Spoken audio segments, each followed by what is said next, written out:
Stanley Kunitz died today at age 100. The former US Poet Laureate was revered as a champion of human rights and loved for his use of language that was both universal and intensely personal. Among Kunitz's many awards were a Pulitzer Prize, the National Medal of Arts, and the prestigious Bollingen Poetry Prize.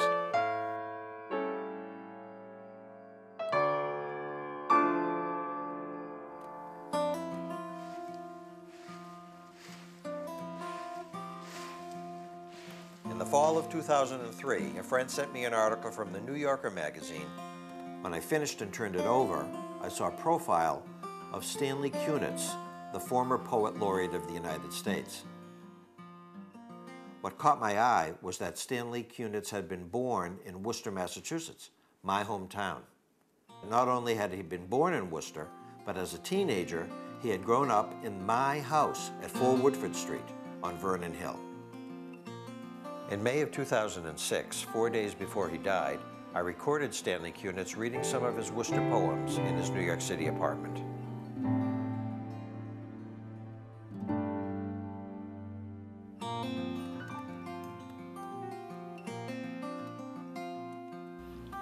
The testing tree.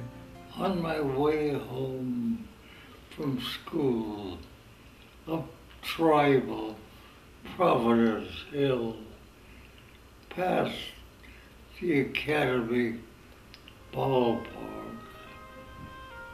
where I could never hope to play.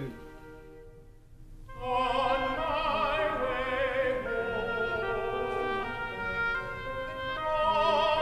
from school, up Tribal, Providence Hill, past the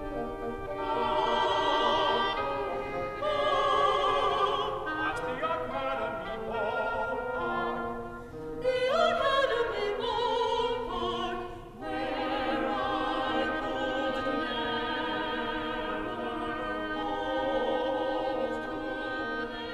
I could Stanley Kunitz's mother came from a small shtetl in Russia by herself. I think she was 24 years old.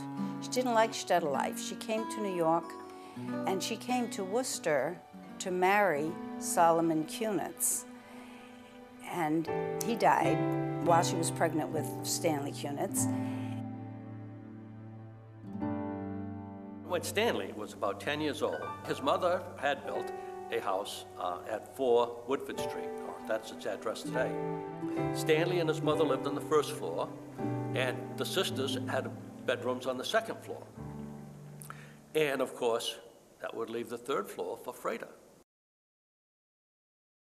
I really didn't know anything about Stanley Kunitz, his poetry, and certainly not his connection with my house. We moved to 4 Woodford Street in 1949, when I was going into the 2nd grade for the fall term. When I was a boy in Worcester, Massachusetts, my family lived on top of a hill at the thin edge of the city, with the woods beyond. I would go out into the woods and I would shout that word. I chose long words, difficult words, words that sounded good to my ears. And he'd run through the woods down those Indian trails, yelling these words out loud. I remember 2 of the words that were my favorites because of their sounds.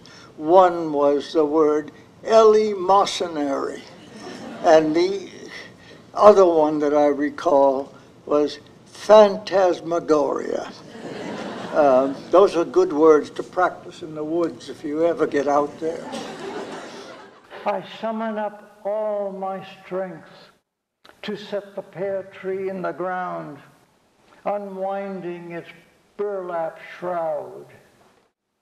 It is taller than I. Make room for the roots, my mother cries. Dig the hole deeper. I remember this pear tree very well. I used to have to take care of it for my grandfather, my Zadie.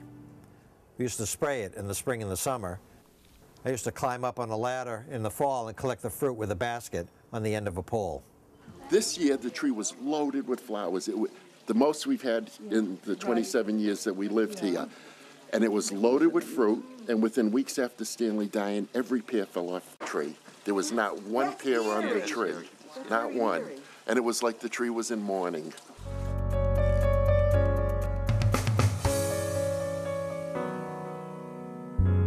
As a young boy, he would come up here and just go through the whole house, and he found a pastel portrait of his father. And he got excited, and he ran downstairs and showed his mother, and his mother took it from him and basically slapped him across the face and tore the portrait in shreds.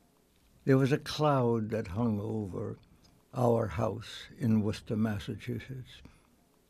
It took me more than 50 years, more than half a century, before I could write about it explicitly. My mother never forgave my father for killing himself, especially at such an awkward time and in a public park that spring when I was waiting to be born. My mother never forgave my father for killing himself.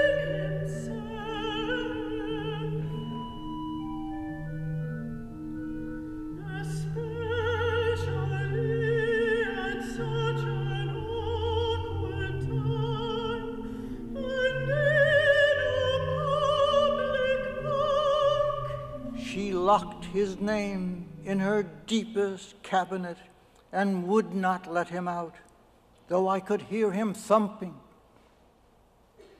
When I came down from the attic with the pastel portrait in my hand of a long-lipped stranger with a brave mustache and deep brown level eyes, she ripped it into shreds without a single word and slapped me hard.